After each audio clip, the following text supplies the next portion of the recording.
sim. Eu tinha feito confusão e tinha entrado com o meu perfil do Instagram. Agora sim, eu estou no Instagram correto. E agora sim, o Antônio Humberto está disponível aqui para acessar. Já vou convidá-lo. Vamos lá. Vamos aguardar que agora... Boa noite, boa tarde, Antônio Humberto. Desculpa a confusão. Não, sem problema. Eu pensei que tinha se errado no... também. Eu entrei lá, falei, não vi ninguém. Falei, será que é na Matra 15? Será que, sei lá. Eu também demorei para perceber. Eu demorei para perceber que eu havia entrado com o meu perfil e não com hierarquia dinâmica. Mas faz parte dessa nossa adaptação desse período. Com certeza. Bom, vamos aguardar o pessoal entrar. O pessoal está chegando, até aqueles que estavam nos acompanhando lá. Mas eu quero já iniciar fazendo uma rápida apresentação do nosso convidado, que apesar de nós não nos conhecermos pessoalmente, eu já acompanho o seu trabalho há algum tempo, né? Seu e do Fabiano. E mesmo não nos conhecendo, vocês prontamente aceitaram o convite, você sem qualquer milindre aceitou rapidamente o convite. Então eu quero registrar aqui o agradecimento meu e do Maurício, que também me ajuda nesse programa, nesse projeto aqui do Hierarquia Dinâmica. E fazer a rápida apresentação do Antônio Humberto, que é juiz do trabalho na 10ª região. Hoje é um dos professores e um dos nomes uns nomes mais requisitados para tratar sobre os assuntos que nós abordaremos aqui hoje. A audiência trabalhista é membro do Quarteto Trabalhista, né, com diversas obras, inclusive uma obra que está na sua 2ª edição, que trata especificamente sobre audiências trabalhistas. Vou pedir até para você mencionar as suas obras. E é uma grande honra poder conversar com você e você poder compartilhar com a gente um pouquinho do seu conhecimento, do seu ilustre conhecimento e da sua experiência. Se você quiser fazer fazer uma rápida manifestação, a gente já pode começar com os debates. Tá, ok. Eu agradeço, Início, a delicadeza do convite. É um prazer estar aqui com você, no seu espaço, e dizer da minha satisfação, a despeito de todas as contingências que vivenciamos nesse momento, né? E acabou que, para a gente que lida com a academia e com a atividade profissional, esse momento acaba sendo um momento muito rico do ponto de vista intelectual, embora socialmente, psicologicamente, e em relação a uma série de outros aspectos, a gente tem que ficar muito preocupado, mas, de fato, apresentam-se grandes desafios por conta dos problemas novos que esse grande problema da pandemia acabou trazendo, inclusive no âmbito do processo de trabalho. Realmente, eu, como membro do Quarteto Trabalhista, tenho feito algumas obras, as principais estão já na 2ª edição, para nossa felicidade, o Reforma Trabalhista, foi publicado pela Ridel, em 2018, a 2ª edição, e o Manual Prático das Audiências Trabalhistas, que saiu pela RT e que acabou de ser lançado agora na sua 2ª edição. Além disso, tem um livro também, para quem se interessar, sobre o novo direito do trabalho doméstico, em que eu abordo de uma forma quase que exaustiva todos os aspectos que dizem respeito ao contrato de trabalho doméstico, e esse é publicado pela editora Saraiva. Muito bem. Então, Antônio Humberto, vamos então começar a abordar sobre as audiências trabalhistas que têm deixado os advogados, juízes, servidores todos bastante angustiados. Como você sabe, como nós sabemos, nós vivemos um período de pandemia com isolamento social, distanciamento social, quarentena que se fizeram necessários, né? E nessa linha, o CNJ, o CSJT e os tribunais trabalhistas determinaram a suspensão das atividades presenciais, a suspensão dos prazos e também a suspensão das audiências, isso em março, e a partir dessa semana uma retomada gradativa das atividades mais próximo da normalidade possível nesse momento. Eu gostaria, para que você começasse expondo o seu ponto de vista sobre essa retomada dos prazos processuais e das audiências por meio telepresenciais, em especial as audiências de instrução, neste período de pandemia, uma vez que a gente percebe que ela tende a se estender, né, e inclusive com possibilidade de agravamento das restrições de deslocamento enfim, nesse período. Então, eu gostaria que você expusesse a sua opinião, sua visão sobre essa retomada. Sem dúvida. É um momento muito diferente para todos nós, né? E exatamente pela variedade das situações, e não é só uma variedade regionalizada, ou uma variedade a cada cidade, não é só isso. Às vezes, dentro do mesmo centro urbano, eu tenho situações discrepantes entre as pessoas que as deixem tranquilas ou intranquilas de continuarem a praticar atos processuais naqueles processos que as envolvam. E esse é o aspecto que me parece que deve ser salientado e enaltecido nos atos que o CNJ e o Tribunal Superior do Trabalho têm expedido na direção de procurar apontar alguns possíveis caminhos para que a gente alie a segurança das pessoas, inclusive do ponto de vista contra a possibilidade de contaminação, e, ao mesmo tempo, o judiciário não deixar de fazer o seu serviço. Se é verdade que a administração pública não pode interromper a prestação de serviço, no caso judiciário, por ser uma atividade essencialíssima, é claro que isso é impensável. Então, temos que tentar chegar no meio termo. E esse meio termo, me parece, que acaba provocando aquilo que eu poderia chamar de uma jurisdição artesanal, né? Porque cada juiz terá que adotar comportamentos completamente distintos em cada processo, a depender das circunstâncias que cada processo revele, né? Então, imaginemos a situação de alguém que aqui em Brasília, capital federal, tem um processo na justiça e tem a sorte da empresa contar com advogados que estejam munidos de seus equipamentos e com acesso à internet, que as suas testemunhas morem em apartamentos também equipados com computador, com internet, e que propiciarão, então, um ambiente aí, mínimo adequado para a realização de audiências. Mas eu posso ter, ao mesmo tempo, uma situação aqui mesmo no Distrito Federal, numa região administrativa mais remota, uma população mais carente, menos dotada de recursos materiais e que podem não ter nenhuma coisa nem outra, né? E isso ficar impossibilitado. Então, o que eu acho muito interessante é que a retomada de prazos e de audiências não foi feita à revelia da consideração de que existem circunstâncias que impedem o prosseguimento desses processos. E aí o juiz estará autorizado, nessas situações, a prorrogar prazos, se for o caso, ou mesmo a suspender, a continuar suspendendo esses processos, claro, só que aí de forma artesanal, em cada processo, analisando cada caso concreto e, evidentemente, com decisão fundamentada, já que isso rompe com aquilo que se espera do processo, que é a sua sequência até o desfecho com a entrega da prestação jurisdicional. Realmente nós vivemos agora, nós estamos num dilema, né? Porque a prestação jurisdicional ela precisa ser prestada, né? Nós precisamos responder a essa demanda da população, mas ao mesmo tempo nós precisamos levar em consideração todas essas peculiaridades, né? Hoje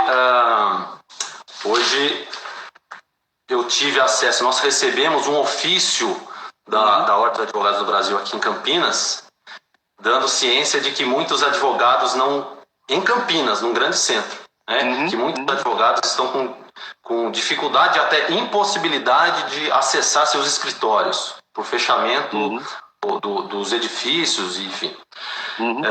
Imagine, né, imaginemos fora dos grandes centros.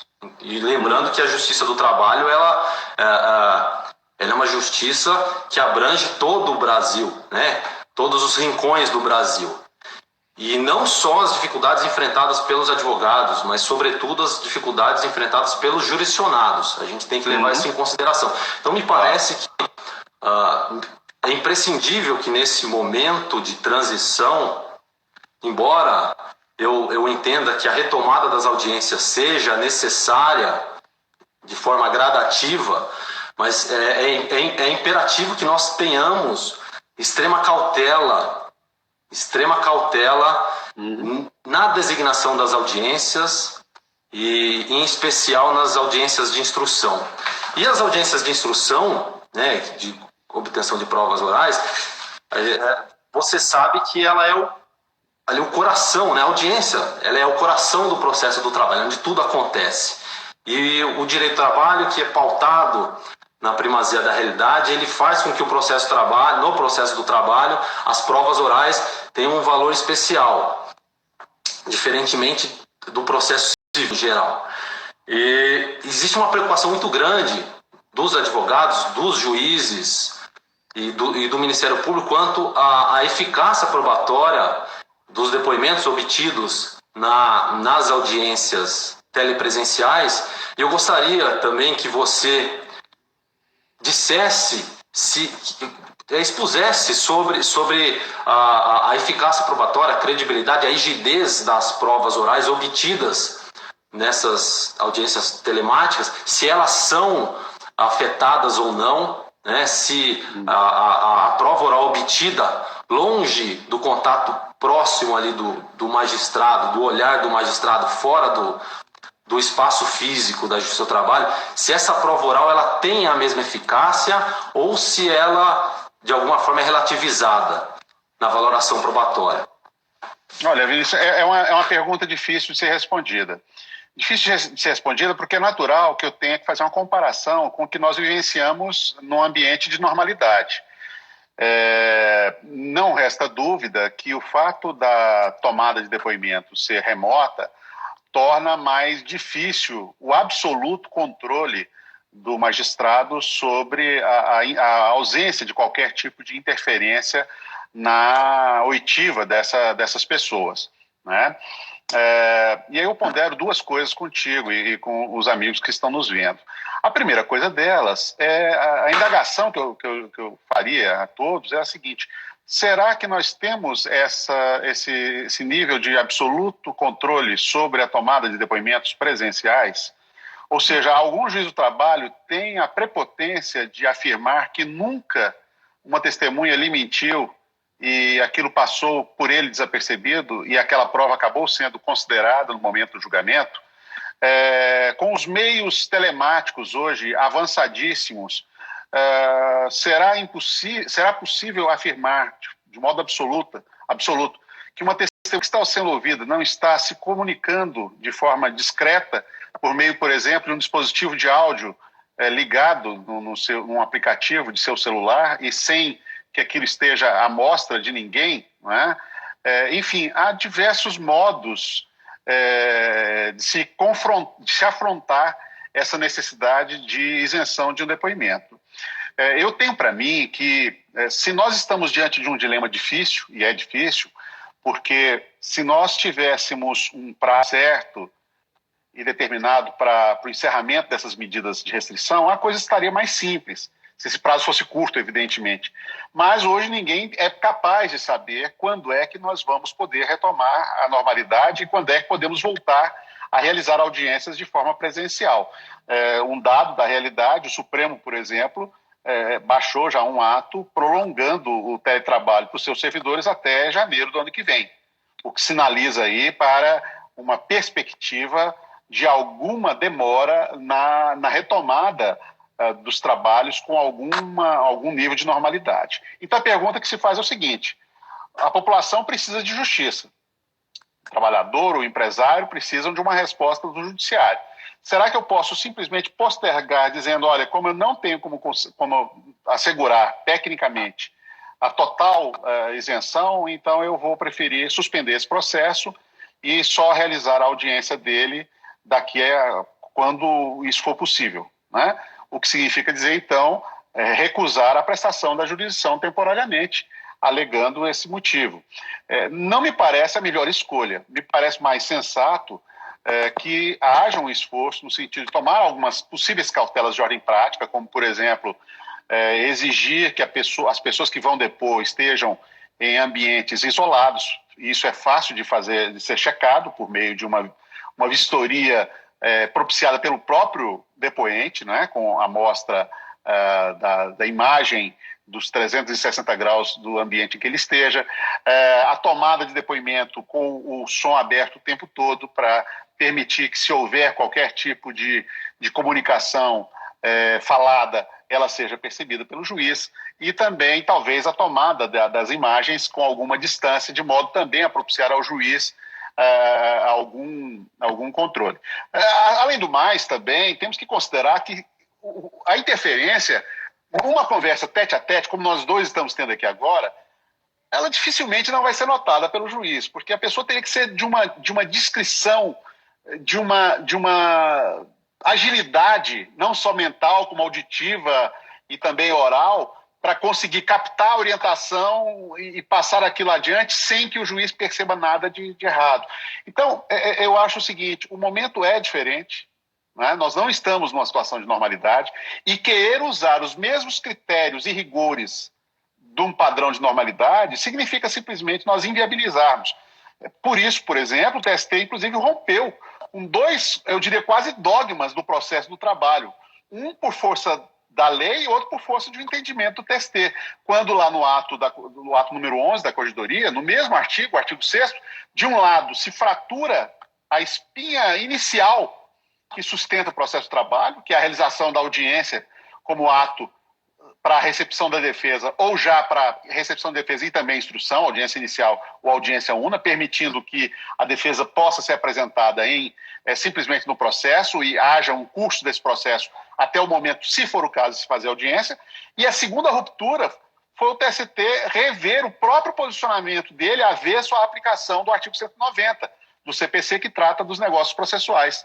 E o TST acabou abrindo exatamente uma janela, porque é um caminho inevitável. Eu até diria que aquilo lá é apenas a ponta do iceberg, porque, evidentemente, que o negócio processual pode ser, inclusive, uma boa saída para essas situações de impasse, em que haja algum tipo de dificuldade para a realização da audiência, ou mesmo uma resistência, seja do advogado, da testemunha, ou mesmo do magistrado, em que as partes possam, se não consensuar em relação ao conflito, consensuar quanto ao modo de solução desse conflito e estabelecer algumas balizas, alguns parâmetros, né, para que isso possa realizar. Então, eu tenho para mim que, utilizando das ideias de cooperação, que não é uma ideia nova, está no CPC, a ideia de presunção de boa-fé, que também não é uma ideia nem um pouco nova, e de flexibilidade procedimental, que para o juiz do trabalho é algo absolutamente corriqueiro no seu dia a dia, me parece que é possível, sim, não realizar todas as audiências, porque é evidente que haverá situações em que isso será impossível mesmo. Como você colocou, eu posso ter situações de pessoas que simplesmente não têm como sair de casa e não têm como fazer a comunicação, ainda que os tribunais e o próprio CNJ tenham se esforçado em criar uma plataforma, uma ferramenta, que, em relação ao usuário comum, ao jurisdicionado, à testemunha e ao próprio advogado e ao Ministério Público, as exigências são mínimas. Basta que ele tenha, como eu disse, um celular, né, ou um outro aparelho que receba a internet e um sinal de internet. Mas eu não posso descartar que o Brasil é enorme e que a sociedade é uma sociedade heterogênea. E, por isso, nas situações de impossibilidade técnica ou prática, é claro, o juiz fundamentadamente deve postergar a realização dessa audiência para quando essas condições, se elas aparecerem, forem implementadas, né? Eu, inclusive, Vinícius, eu lhe digo, desde quando o ato 11 foi editado, eu tenho provocado, eu não tenho esperado a reação dos advogados, eu tenho provocado a manifestação deles, exatamente para que eu possa organizar a minha pauta, saber quantos processos estarão realmente em condição e quantos processos não estarão em condição, para aí eu começar a pensar em planejar uma pauta da forma mais tranquila possível e seguindo o sábio escalonamento, não no calendário rígido, porque o TST fala apenas em datas a partir das quais aquelas audiências devem ser realizadas. É engraçado que muitos colegas viram naquilo uma compulsoriedade, para mim eu achei o contrário, foi um dique de contenção para os colegas mais afoitos, para falar, olha, não é para começar já tudo. Comecem primeiro por aquilo que é mais simples e menos complicado do ponto de vista dos efeitos processuais decorrentes dos problemas. Então, por exemplo, a audiência de conciliação, se for interrompida por uma queda de sinal, não trará maior prejuízo para o processo, do ponto de vista técnico. Eu posso retomar aquilo e posso fazer por outras formas. Antes da plataforma emergencial ser criada e outros tribunais adotarem essa plataforma ou outra, muitos juízes já vinham partindo para soluções alternativas em relação à mediação. Por exemplo, usando o próprio WhatsApp ou outras ferramentas, o próprio aplicativo JTE, que está nos celulares, né, que é produzido pela Justiça do Trabalho, para realizar aquilo que nós não chamávamos de audiência, chamávamos de reuniões, porque ela não tinha solenidade e não havia uma plataforma, digamos, autorizada por algum órgão que pudesse propiciar aquilo. Então, o que eu vejo é que há caminhos, né, e que nós não podemos ficar nos extremos. Nem no extremo de achar que nada é possível, né, é preciso haver uma cooperação de todos, no sentido de perceber o papel social da Justiça do Trabalho, que as pessoas precisam de justiça, tanto quanto precisam de comida e outras coisas mais, mas que isso tem que ser feito com preservação da vida e da saúde delas. E, ao mesmo tempo, também não sair para outra ponta extrema, de achar que as audiências devam ser realizadas a ferro e fogo, em qualquer circunstância, mesmo que tudo indique que aquilo seja absolutamente impossível de ocorrer, né, pelas condições, sejam as condições locais. Veja que acabou de sair agora à tarde, né, uma resolução nova do CNJ, dizendo que nas localidades em que houver lockdown, os prazos processuais vão ser novamente suspensos automaticamente, sem necessidade de nenhum ato do CNJ, do tribunal responsável ou mesmo do juiz no processo. Isso é o quê? É o CNJ exatamente sinalizando para essa necessidade de nós moldarmos o andamento do processo e a prática dos atos segundo as circunstâncias que cada caso nos ofereça. Eu até gostaria de fazer uma pergunta, mas você já se antecipou. Se, na sua visão, o artigo 16 do ato conjunto número 6, que fala, que replica, né, uma previsão do ato 5, traz aquele cronograma de início das audiências. Se existe aquela aparente antinomia entre o caput, que diz que as audiências deverão seguir o seguinte cronograma, e aí nos incisos que falam de audiências iniciais e audiências unas e instruções, fala que elas deverão, ou melhor, em cima diz que deverão, e nos incisos diz que elas poderão ocorrer a partir do dia 18 e a partir do dia 25, se eu não me engano. Exatamente.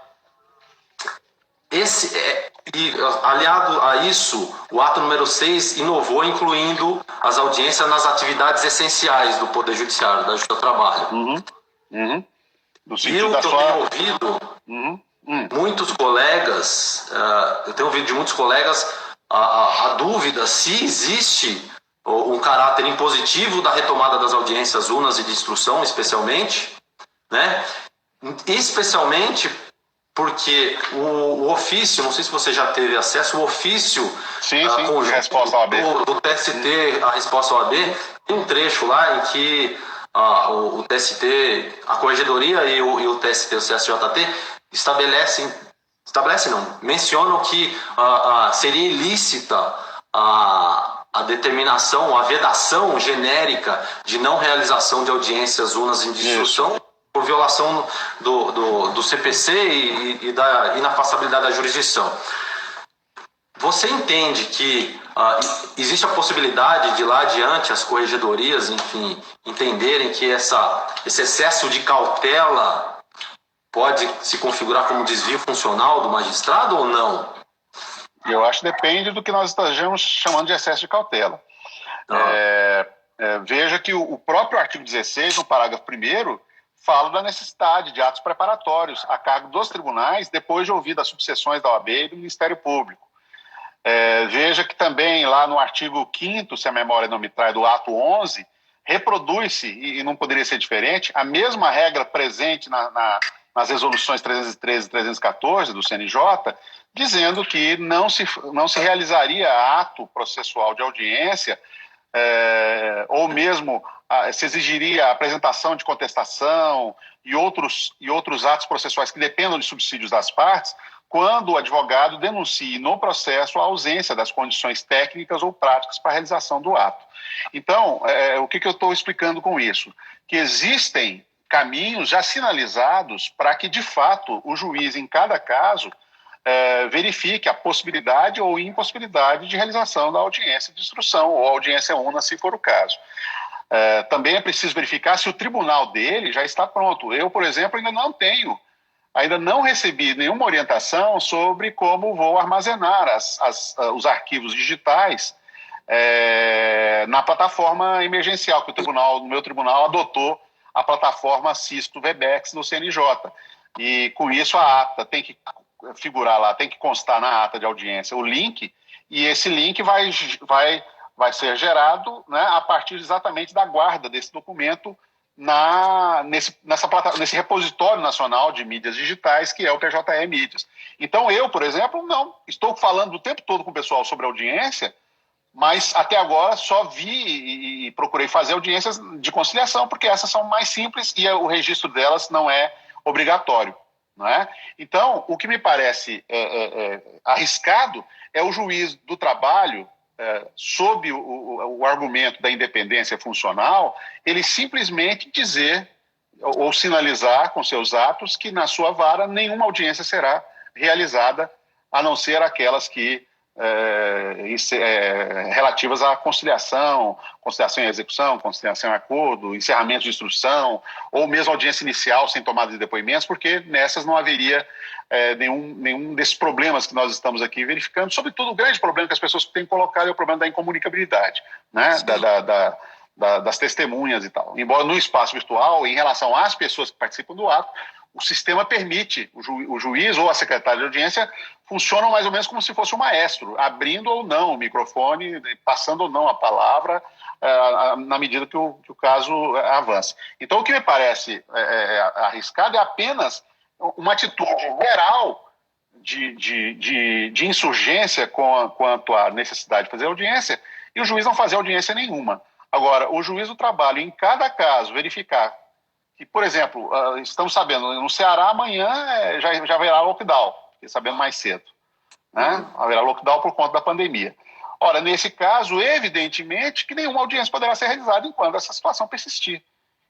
Nesse caso, inclusive, a resolução 318, como eu disse, já não precisa nem de despacho, a situação é automática. Então, eu tenho situações das mais graves ou das mais simples, a depender da circunstância de cada localidade e de cada parte ou advogado envolvido no ato, e também das testemunhas. Né?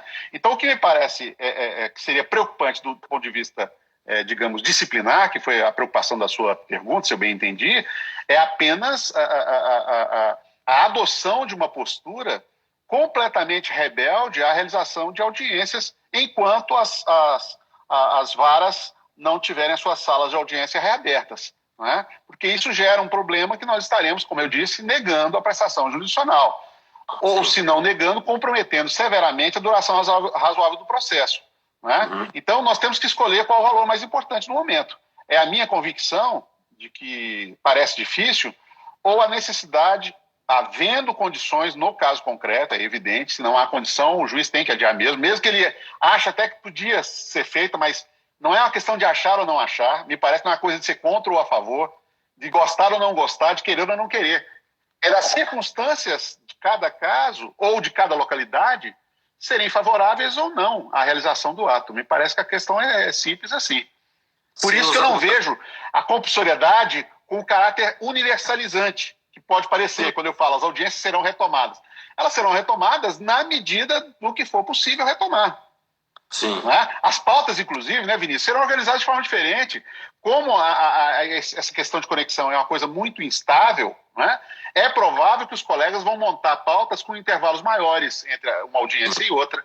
Ou seja, naturalmente, os processos vão ter que demorar mais mesmo que o juiz faça, tem um ambiente propício, que todos os advogados estejam propícios a fazer audiências e haja uma situação excepcional que os reclamantes, reclamados e testemunhas também estejam aptos a fazerem. Mesmo aí, é claro que vai haver uma maior demora, porque a logística disso não é simples. Né?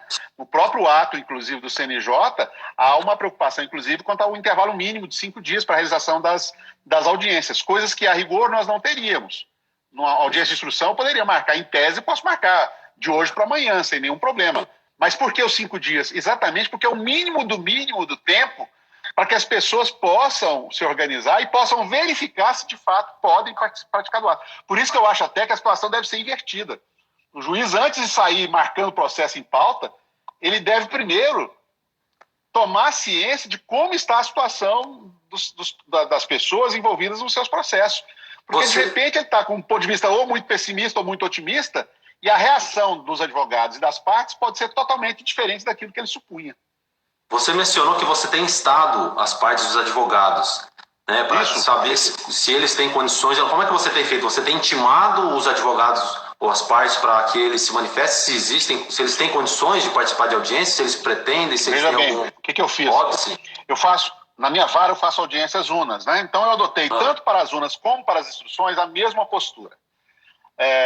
Nas audiências de instrução que estavam marcadas e que não se realizarão, porque estão previstas para o modo presencial, eu estou retirando de pauta e antes de remarcar, eu estou não só consultando sobre as possibilidades técnicas e práticas para a realização do ato, mas também indagando de forma objetiva que eles exprimam de forma minuciosa e também objetiva se há necessidade de produção de prova oral, quais são os fatos controvertidos relevantes que ele pretende provar em audiência e quais são os meios. Não só, eu falei de audiência, mas é claro, ele pode indicar outros meios, juntar de novos documentos, perícia e tudo mais.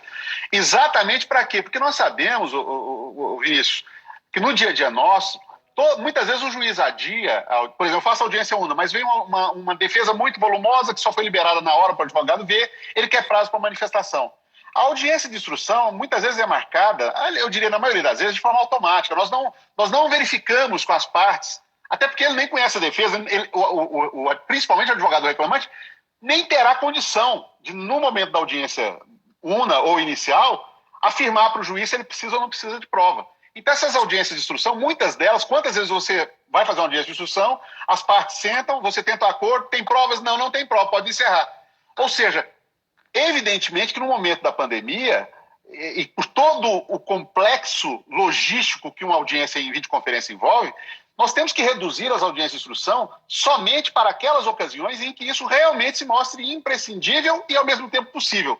Imprescindível porque as pessoas têm provas a produzir e é necessária a prova, e possível porque as pessoas não têm esses embaraços de ordem técnica ou prática que eu mencionei, né? Então, eu particularmente faço isso por despacho, faço por despacho na hora de dar prazo para a réplica, ou seja, já tem o advogado constituído por ambas as partes, ou então no momento de retirar o processo da pauta de instruções. Aí vai um despacho pelo Diário da Justiça, né? Dou um prazo bem tranquilo, que é o prazo de 15 dias, que eu acho que nesse momento não é hora de pressionar ninguém com prazo, é uma opinião que eu tenho, e isso foi sinalizado, eu acho, pela Corregedoria ao falar do artigo 335 do CPC, que trabalha com prazo de 15 dias também, né? E aí aguardo a manifestação dos advogados e aí vou verificar.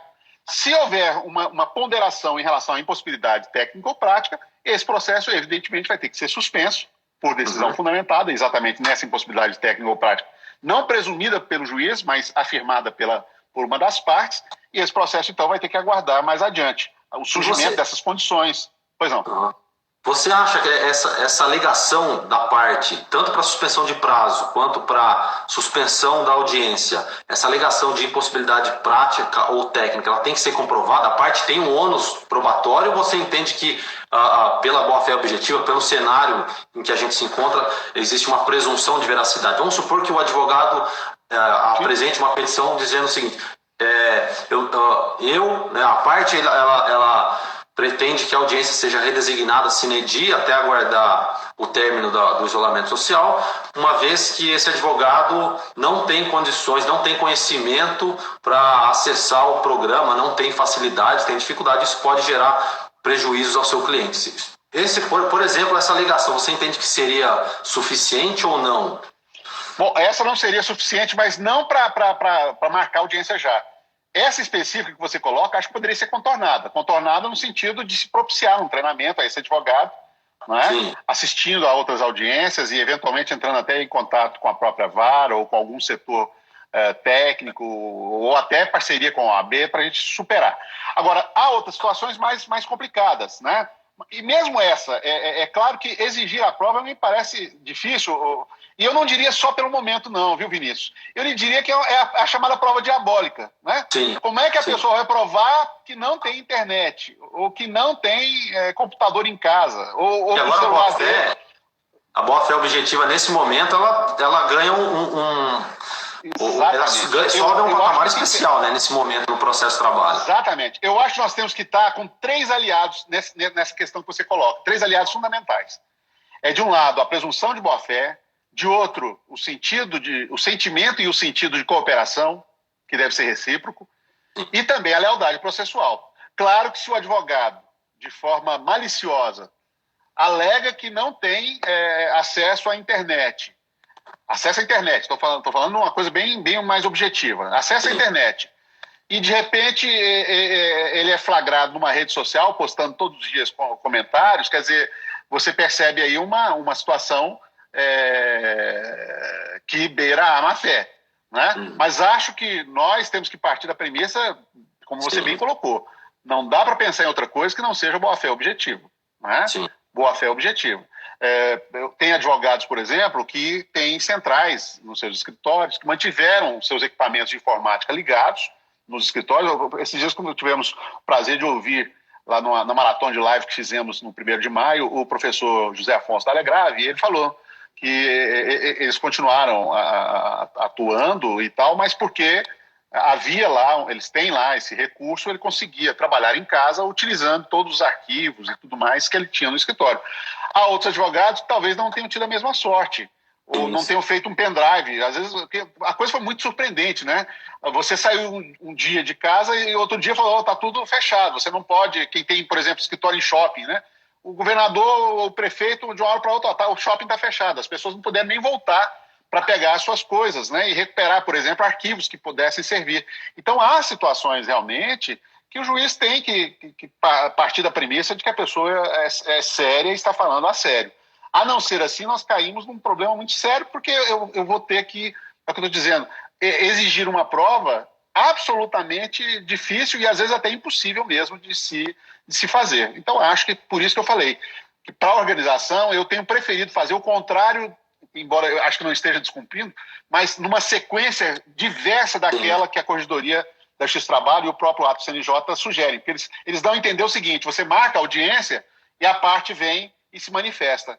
Acho muito mais produtivo e do ponto de vista de organização mais eficaz, você já colher quais são os processos em que há condição de haver audiência, de instrução ou una, e quais aqueles em que isso não é possível. Isso muda, inclusive, toda a sua logística, a forma de você planejar a sua pauta e tudo mais, né? Se por exemplo, eu descubro que apenas 10% dos meus processos vão poder ir para a instrução, para já, eu posso fazer 2 audiências por dia, porque eu vou ter mais tranquilidade e não vai haver menos tensão. Se, ao contrário, a situação é de uma surpreendente cooperação de todos e todos poderão participar, eu vou ter que pensar numa logística um pouco diferente, talvez estender um pouco no tempo essa pauta, né? Para evitar um tumulto maior. Aumenta um pouquinho o número de audiências, mas também não num número muito expressivo, né? Então, isso muda tudo. Mas acho que é importante isso. Eu vou insistir nessa expressão que eu comecei, jurisdição artesanal. Eu tenho que realmente dar atenção a cada caso e verificar a cada caso o que o juiz, o que as partes, né, e os envolvidos no processo estão salientando. Também contribuiu para isso, Vinícius, o fato de que, nessa altura do campeonato, os juízes estão mais ou menos fixos, mesmo os substitutos, a essa altura, estão mais ou menos lotados nos mesmos órgãos. Isso é muito importante porque te permite também ter uma homogeneidade de critérios, em primeiro lugar, e em segundo também, de verificar eventual incoerência no comportamento, por exemplo, do advogado. Que no processo em que atua, por exemplo, o reclamante, ele diz que tem plenas condições para realizar o ato, e num processo em que ele atua para a empresa, ele diz que não tem nenhuma condição pelo mesmo motivo relativo ao seu escritório, por exemplo. Né? Então é preciso que haja seriedade de todos, senso de cooperação, sensibilidade para o momento e pensar que o mais importante de tudo isso é a gente realizar a justiça de forma segura. Realizar a justiça num tempo com a brevidade que as circunstâncias propiciarem. Mas também não fazer dessas circunstâncias, não aproveitar a pandemia como um pretexto para criar embaraços artificiais no processo. Então, eu estou com você, eu acho que não há necessidade, de fato, de prova. tá? A não ser que seja uma coisa muito específica e cuja prova seja muito fácil de ser feita. Mas a tendência, eu responderia, é do juiz atender a todas as indicações objetivas de impedimentos sérios que não possam ser superados. O primeiro caso que você coloca, eu acho que pode ser superado, não impor a audiência já. Mas se o problema é um problema de cognição, isso pode acontecer também, Vinícius, com as partes e advogados também. Sim, eu acho que existe uma grande chance, inclusive. Isso, exatamente. Então, o que você pode fazer? Por exemplo, o juiz pode estabelecer, por exemplo, uma simulação, chamar todos os processos que vão ter audiência daqui a um mês e chamar as pessoas para um mesmo ato, num determinado dia, simulado. Fica claro que não é uma audiência para valer. Apenas para que as pessoas se acostumem com a plataforma, verifiquem que não morde, verifiquem que não é um bicho-papão, verifiquem que é uma coisa singela. Sim. Ou não, né? Verifiquem que de fato elas não conseguem de jeito nenhum, travaram tudo, e não tem quem ajude e não tem como. E aí aquela coisa, tudo bem, o juiz pelo menos foi até onde foi possível para tentar superar o entrave. Mas se o entrave for insuperável, é claro, não há outra saída senão suspender esse processo e aguardar que as reuniões, as condições próprias para a realização do ato sejam reunidas e ele possa, então, fazer a audiência. Eu tenho refletido bastante, agora que você mencionou, se esse receio que nós temos, se ele não é exacerbado por conta de um medo da novidade, né? É muito novo, é uma ruptura muito drástica em relação àquele padrão que nós estamos habituados a fazer nas audiências. E pode ser, né? Eu não tenho experiência com audiências telepresenciais, mas pode ser que todas essas nossas preocupações, que elas não sejam muito mais do que meras preocupações, e que na prática a gente consiga contornar, enfim, evitar todos esses transtornos que a gente imagina que ocorrerão. E, inclusive, com relação à prova oral, né? Que esse é o maior medo, o maior receio nosso. Voltando agora ao tema das audiências, antes da gente prosseguir com o procedimento, surgiu uma dúvida hoje, inclusive numa reunião com o Marcelo Schoch, um colega com quem eu trabalho aqui em Campinas, e se seria possível, se seria válida, ou se seria possível se acolher uma contradita por essa razão. É possível que a testemunha ela preste o depoimento de dentro do escritório do advogado da parte, ou então de dentro da empresa? Ela pode depor do escritório da empresa ou de qualquer lugar, ou tem que ser necessariamente de sua residência? Qual que é a sua opinião? Você acha que isso pode afetar de alguma forma a eficácia probatória, né? a rigidez da prova? Será que ela pode ser contaminada? Eu vou na mesma linha, é o que você falou, a gente tem que romper com certos paradigmas, né? Me parece o que não se pode é exigir que a testemunha vá ao escritório do advogado, ou vá à empresa, ou vá a determinado lugar. Quer dizer, caberá à testemunha e à parte verificarem aonde é possível, até porque, por conta das normas nacionais e locais de distanciamento social, pode ser que seja impossível. Nós estamos vivenciando aí em algumas localidades o lockdown. No lockdown, esse deslocamento não é possível. Então, mesmo que o advogado até queira, isso não vai ser viável do ponto de vista prático. Agora, o que me parece importante, seja na sua residência, seja na casa do vizinho, na empresa ou no escritório, o que é importante é que o ambiente, no momento da realização da audiência, esteja imune a interferências visuais ou sonoras, né? E isso me parece que é possível exigir-se. Por exemplo, se o advogado diz, vai ser ouvido no meu escritório, tudo bem, é possível. O senhor tem uma sala em que o senhor ficasse separado do seu cliente e ele pudesse, ou então, melhor ainda, ambos ficassem absolutamente, se bem que isso não convém, né? O problema é que eu não posso deixar juntos, mas que ambos ficassem ao alcance da visão, né? Mesmo estando prontos, estando juntos, não é? Porque é isso que acontece no nosso dia a dia. Porque o que me espanta às vezes, Vinícius, é que a gente procura achar problemas e deixa de fazer a comparação com o que acontece na prática. O que nós temos na prática? O advogado colado. Eu não sei como é que é em Campinas, aqui em Brasília é muito comum, as cadeiras dos depoentes são coladas na cadeira do advogado dos reclamantes. Então, a possibilidade de um cutucão, de um gesto discreto ou coisa que o valha, não é de todo descartável. Quer dizer, ou mesmo do advogado da outra parte combinar algum tipo de senha, né, com o depoente, fala, toda vez que levantar o ombro, você reformula a resposta, porque não é isso que eu quero que você diga. Quer dizer, se for para fazer fraude, meu amigo, se for para fazer um mal feito, isso pode ser realizado, seja ao vivo, na presença do juiz, seja ao vivo, de forma remota, por meio de uma câmera e de um microfone. Tem que ser, né? Mas tem que ser muito profissional, né? Tem que ser muito expert, escolado demais para poder fazer. Pois é, mas esse tipo de situação. Né? Sim, mas o que eu digo é isso. A pergunta é, para fazer a coisa da forma totalmente redonda, totalmente na conformidade do que se espera na lei, evidentemente isso é impossível. Porque eu não tenho um lugar neutro em que essa pessoa possa estar. Porque mesmo a casa dela pode sofrer interferência. Eu posso ter lá um monitor de TV, uma televisão, uma Smart TV, acoplada à internet, que possa transmitir informações, por exemplo, num placar com frases que a pessoa deva se lembrar de falar, por exemplo. Quer dizer, como diz uma música antiga do que o Milton cantava na década de 70, só morrer é seguro. Né?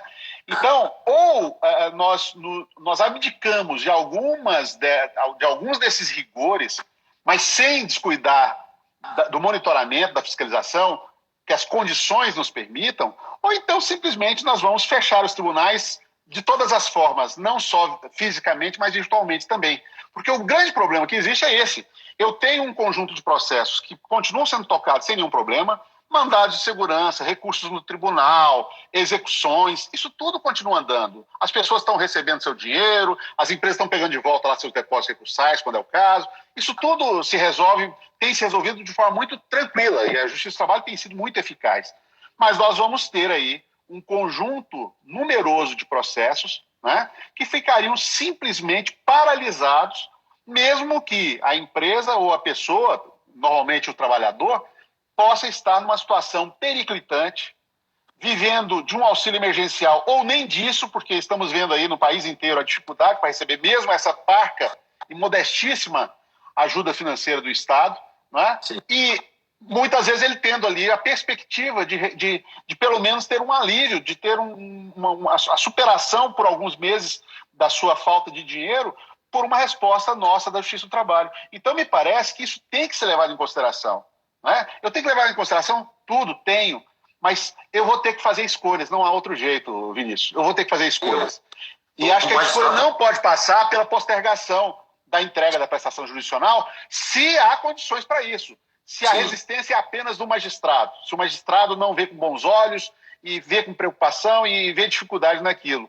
Eu acho que não cabe esse tipo de consideração, a não ser no sentido dele adotar uma postura talvez mais vigilante, mais rigorosa do que ele adotaria num ambiente presencial. E quanto a isso não há nenhum problema. Quanto a isso está tudo certo.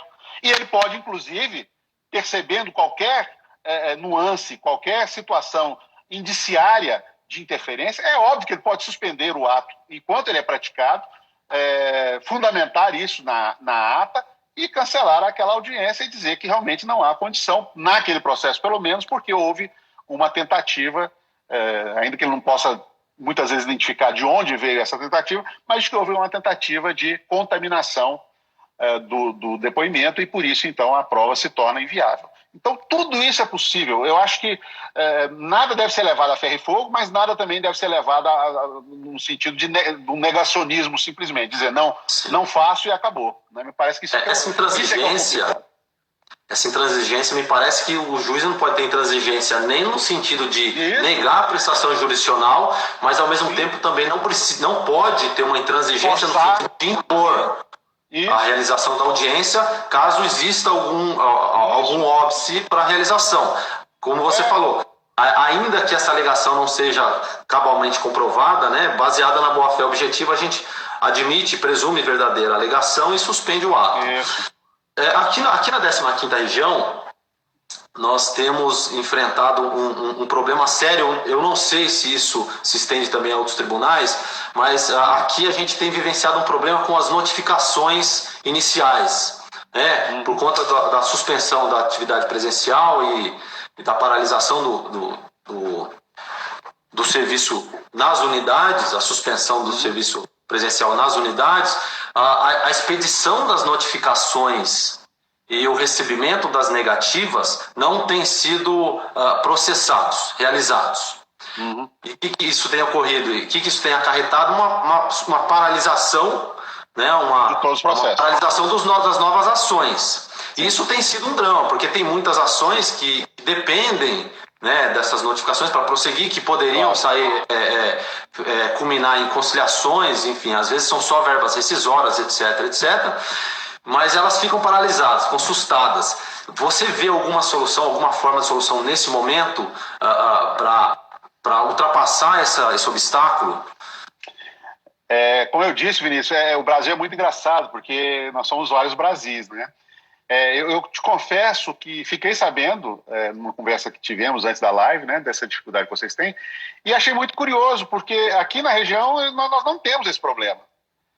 E sei de outros tribunais também que não tem, porque existe já um sistema que é integrável ao PJE, chamado e-Carta, mas que depende de uma providência do seu tribunal, da administração do seu tribunal, junto à Empresa Brasileira de Correios e Telégrafos. Eles têm lá um serviço pelo qual a Justiça do Trabalho encaminha por uma ferramenta tecnológica via PJE a comunicação em arquivo digital, né, em uma folha de tamanho correspondente a uma folha A4, aquilo entra no sistema dos Correios, é emitido o documento para que o carteiro entrega e por um outro sistema vem a devolução eletrônica com a certificação da entrega, inclusive de um custo até bem mais barato do que, por exemplo, a R. Ela é rastreável, ela é acompanhável, vamos dizer assim, e aqui na 10ª região nós não temos. Nós tivemos um problema, mas foi um problema de ajuste técnico. Ficamos umas 2 semanas sem expedir, porque houve um problema lá que teve que ser ajustado na área de TI, mas no dia de ontem, eu tinha, na minha unidade, havia quase 250 postagens paradas por conta disso, mas ontem à tarde voltaram a funcionar normalmente e já tive hoje, inclusive, um feedback do meu diretor de secretaria, dizendo que ele já tem processos com contestação e réplica, porque os advogados ficam vigiando, eu não precisei nem intimar ninguém para a réplica, porque eles perceberam que o processo foi movimentado, era a defesa, e já apresentaram a réplica, dando um gás bem interessante para o processo até o momento de chegar para fazer a audiência, se for o caso. Então tem essa possibilidade que os colegas podem ver, chama e-carta, é o nome da funcionalidade, e o sistema do PJE já está pronto para ser conectado ou ser integrado. É aquilo que o pessoal chama de sistema satélite, né?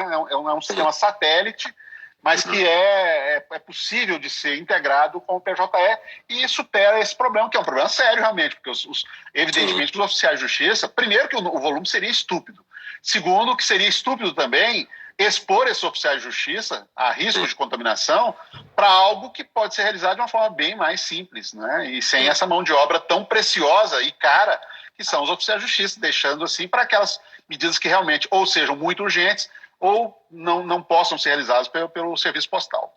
E sem o e-Carta, como é o caso aqui da 15ª região... Sem o e-Carta não vejo como, a não ser que você tenha...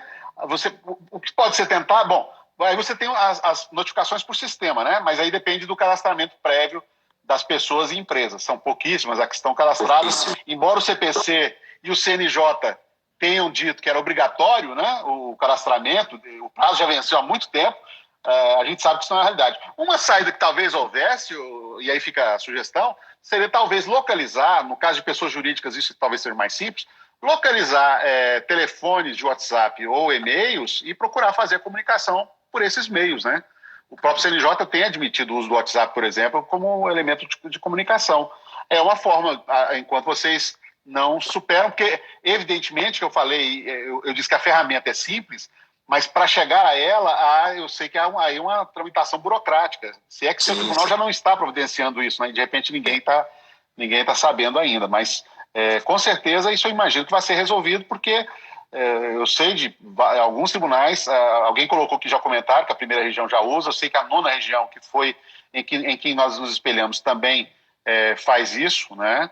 Então, eu imagino que seja uma solução. Mas, enquanto isso não é possível, me parece que a comunicação por e-mail ou por WhatsApp, né, seja um caminho aí para se tentar contornar, né, enquanto uma solução definitiva mais adequada não chegue.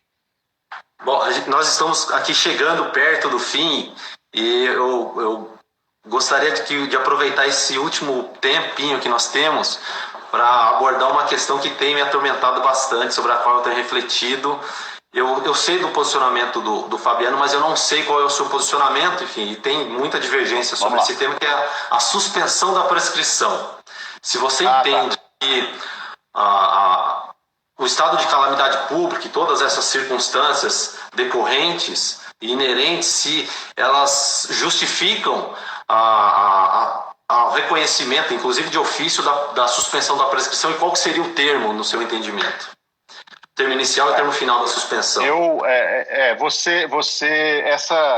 Essa questão ela é uma questão muito relevante e de difícil solução, né? Mas, de fato, o Fabiano e o Danilo Gaspar, que é juiz lá na Bahia, e o Rafael Miziara, que é um advogado no Piauí, nós escrevemos uma obra gratuita, está disponível como e-book no site da RT, qualquer pessoa pode baixar, comentando a MP 927.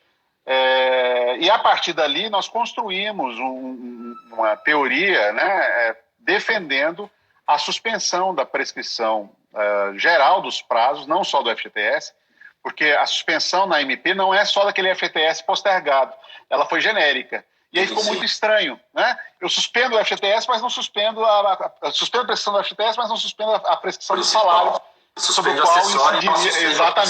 Exatamente. É uma situação tanto quanto curiosa.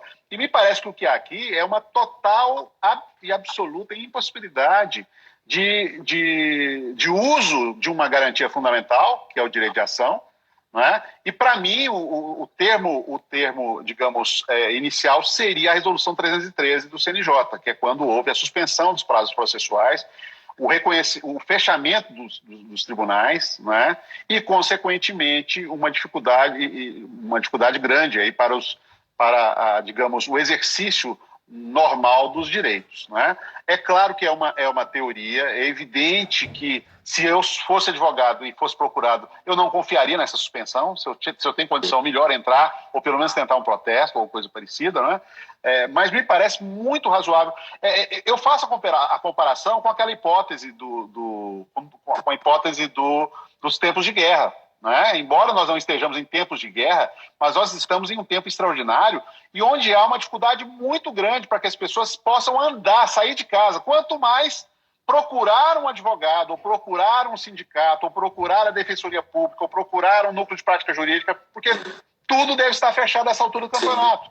Ele vai ter que contar. Os sindicatos, por outro lado, também não estão. Eu não sei, talvez um ou outro tenha já uma plataforma virtual de atendimento, mas não é a realidade nacional. A realidade é justo postulante, né? Ainda mais com a reforma trabalhista, que secou a fonte de receita desses sindicatos, e obviamente que eles não têm, em grande parte, a mínima condição de modernizarem os seus equipamentos para permitir esse tipo de situação. Então, eu tenho para mim que seria muito razoável defender a ideia de uma suspensão dos prazos enquanto perdurarem essas medidas. Aí, quanto ao termo inicial, nós podemos pensar em vários. Eu posso pensar no decreto legislativo, diria, é um fato objetivo, né, que vai até 31 de dezembro, né, ou os decretos locais de limitação, também pode ser uma saída, né? É realmente uma ideia que tem que ser construída. O que não me parece razoável é que as pessoas que tinham até 2 anos ou 5 anos para reclamarem os seus direitos, né, sejam deles alijadas por uma situação absolutamente incontornável e intransponível. É por isso, então, a ideia que surgiu a partir de um estudo que eu tinha feito há 14 anos atrás, falando sobre o problema da prescrição das pessoas que são incapacitadas para o trabalho, né? A partir dali nós procuramos construir. Estava mais fácil um pouco antes do Estatuto da Pessoa com Deficiência, porque o Código Civil agora foi alterado e essas pessoas agora não se beneficiam mais. Acho que é um equívoco na publicação do projeto, porque para mim essas pessoas continuam impedidas de demandar. Antônio, eu quero agradecer, aqui o Instagram está dando uns 20 segundos, eu quero agradecer muito a sua participação, a sua pronto atendimento, quero registrar que eu também acompanho esse atendimento e agradecer a todos que nos acompanharam aqui. E um forte abraço. Um abraço.